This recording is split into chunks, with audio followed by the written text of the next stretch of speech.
Now kids are getting on school buses and in cars heading home before the snow starts to fall. Meredith Stutz is live in Greensboro with how Guilford County schools will make the call about classes tomorrow. Meredith.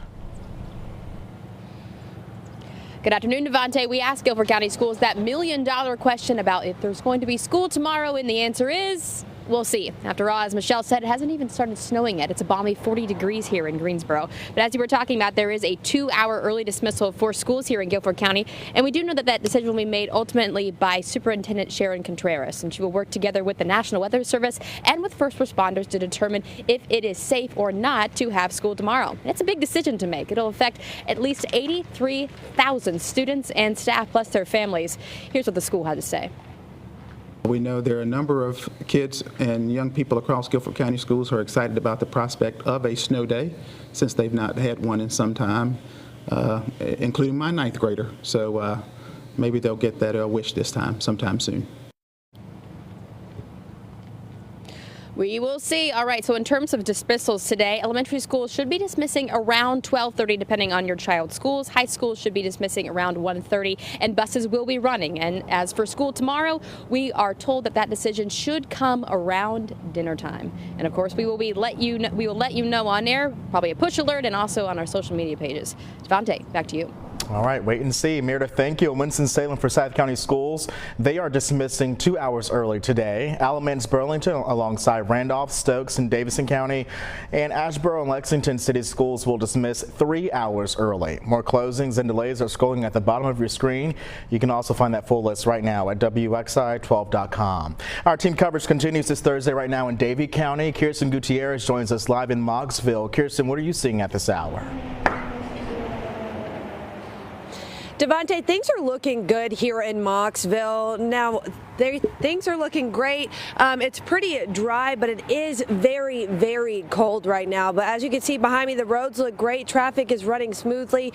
And so far, nothing yet to report. But right now, we're here at the Moggsville Fire Department where we talked to the fire chief, Frank Carter. Their crews are ready for whatever may head this way, but he says they're not expecting much. And right now, they will not be calling in backup. Now, he says their fire trucks and equipment are prepped and ready. The tires have changed good for 3 inches of snow, but can be changed out if there is more than that. But again, they're not expecting much winter activity here in Davie County at the moment. Now, Carter says the biggest thing they respond to in situations like this when it is bad is minor traffic accidents. So he wants to remind those who have to be on the road driving home tonight to keep that distance between you and the driver ahead of you. Reporting live for now in Moggsville, Kirsten Gutierrez, WXI 12 News. Kirsten, thank you. And Governor Roy Cooper is warning people, don't let the temperatures right now fool you. He joined other officials this morning to share how the state is preparing for the incoming snow. This winter storm will affect most parts of North Carolina. Effects could be minor in many places, but will be more significant in other places. We expect the heaviest snows after sunset. Northeastern North Carolina might get the greatest impact, where 3 to 6 inches of snow are possible in the forecast. Now, the State Emergency Operations Center in Raleigh will be activated in less than 1 hour. Officials there will monitor the storm and coordinate where to send crews. Governor Cooper says there could be the potential for whiteout conditions on the coast, so heads up there. And in Greensboro, the white flag is flying outside of the Interactive Resource Center. That means anyone who needs a warm place to go can stay there at the center. The facility will open tonight at 7 o'clock. And the DOT wasn't able to apply brine to major routes before that snow, but they are ready to respond once the flakes start to fall. Transportation employees got plows attached to trucks and filled salt spreaders this morning as that storm moves in. The DOT says it will be keeping an eye on the forecast to see where they need to send out crews. They'll be working in 12-hour shifts if necessary to keep the roads safe and clear. Your first couple years, you probably get a little excited.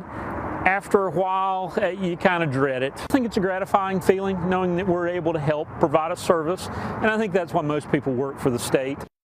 Now, the DOT's biggest advice, stay off the roads tonight and don't venture out on Friday. If you have to go to work tomorrow, take it slow. We'd like to see your winter weather photos, of course, once the snow begins to fall and it's safe to do so. Snap a picture or video even and email it to our newsroom. That email address, newstips@wxii12.com, or post it on our Facebook page as well.